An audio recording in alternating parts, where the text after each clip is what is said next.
Olá, meu irmão, minha irmã, meu amigo, amiga, a paz do Senhor Jesus Cristo. Eu sou o diácono José Walter.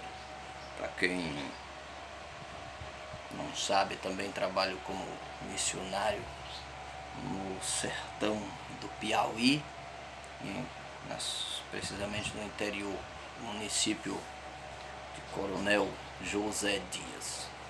E me veio na mente alguns versículos da palavra de Deus, e eu meditando, estudando esses versículos, me veio na mente compartilhar com você alguma coisa.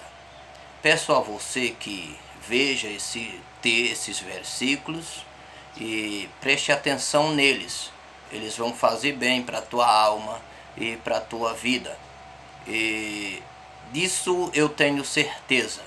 Não deixe de abraçar a oportunidade de ser abençoado por Deus, ouvindo e crescendo em entendimento daquilo que Deus nos dá, né? Deus me deu essa mensagem e eu quero ler com você João, primeira carta de João, capítulo de número 2, versículo de número 23, que diz: qualquer que nega o Filho também não tem o Pai, e aquele que confessa o Filho tem também o Pai.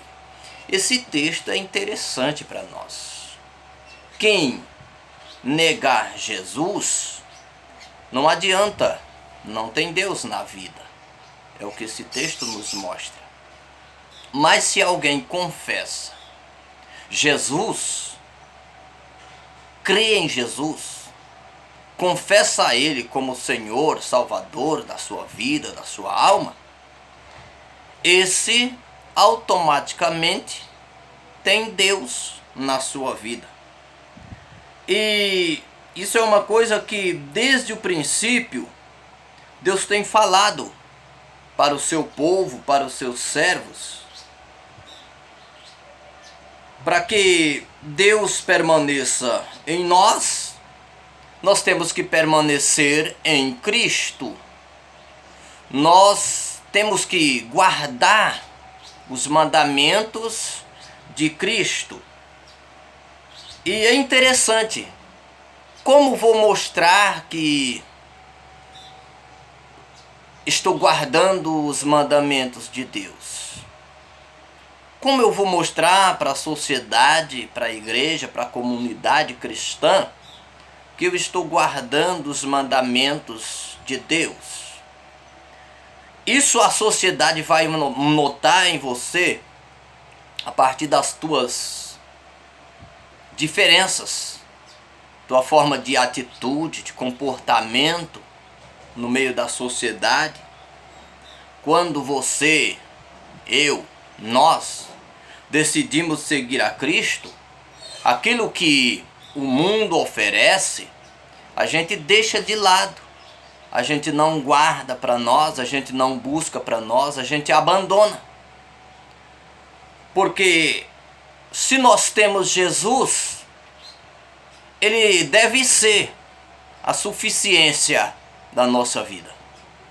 Ele deve ser a suficiência no nosso coração. Ele deve ser a bastância necessária. Como dizia Davi, o Senhor meu pastor, nada me faltará. Ele era abastecido de Deus. Não significa que ele comesse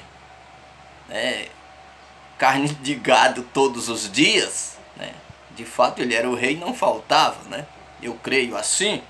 Mas não significa que ele só tivesse sucesso em todos os aspectos. Não, ele está falando da abastança de Deus na sua vida.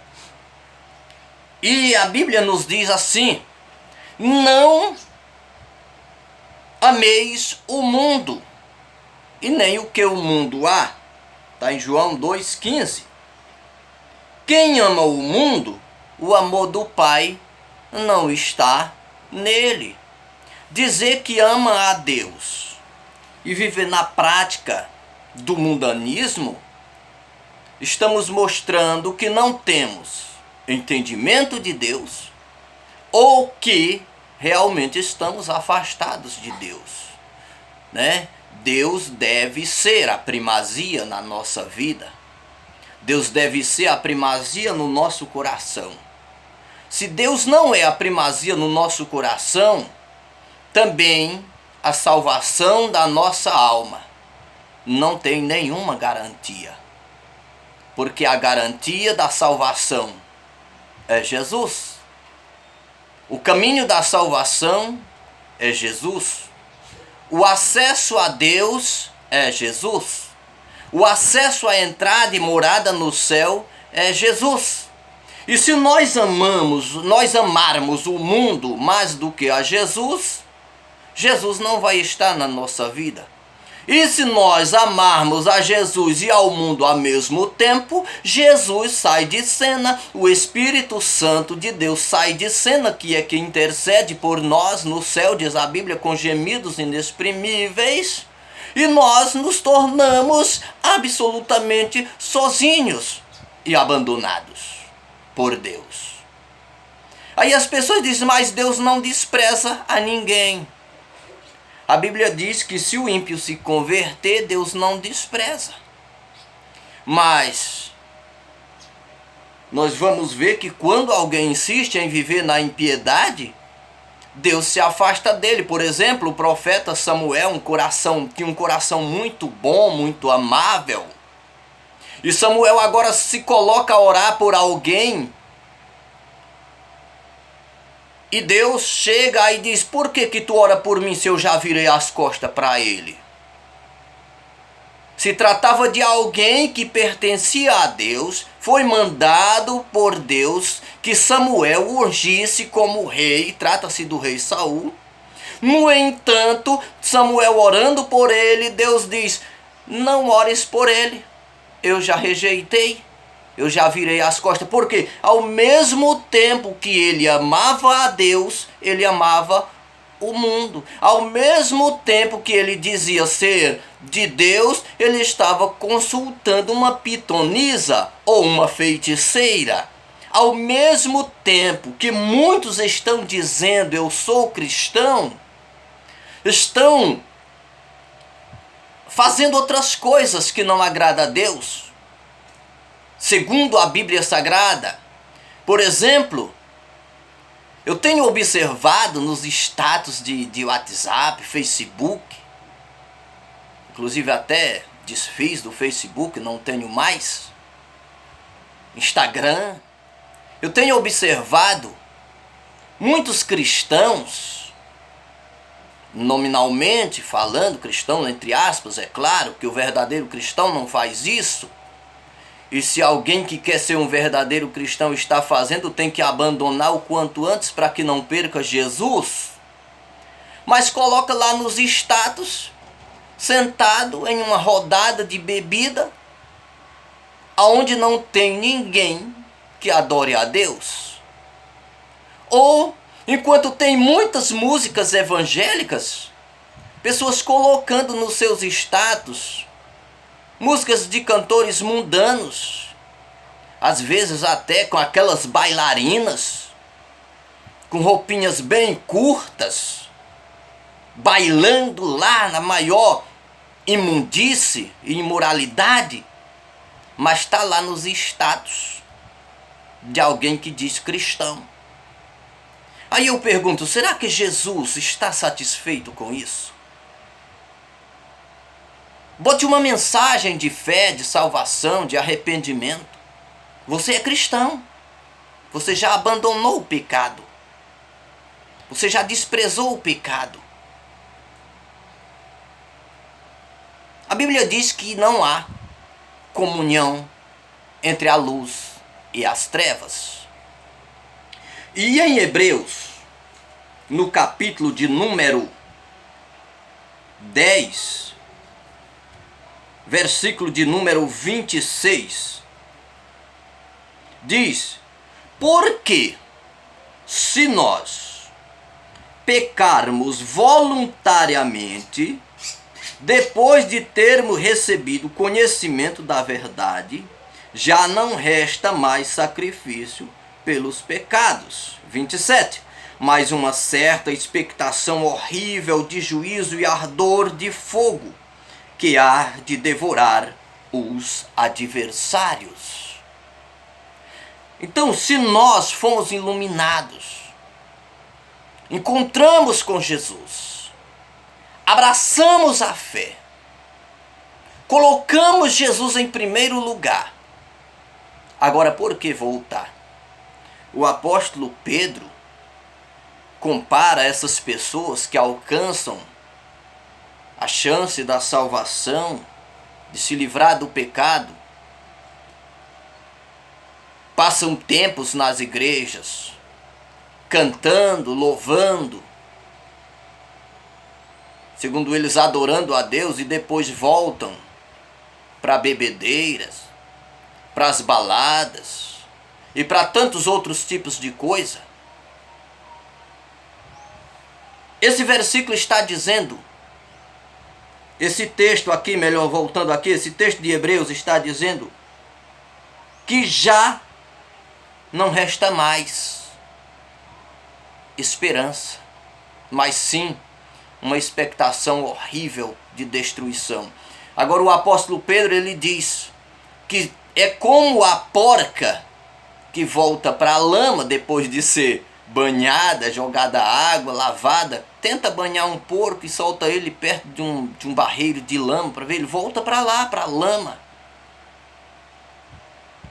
Mas tem uma outra coisa que o apóstolo Pedro disse também, que é como o cachorro que volta a comer o seu próprio vômito. Ou seja, alguém que estava na imundície do pecado abandona Jesus e volta para lá de novo. É aqui que o escritor aos Hebreus está dizendo que já não resta mais esperança, mas uma expectação horrível de juízo e ardor de fogo.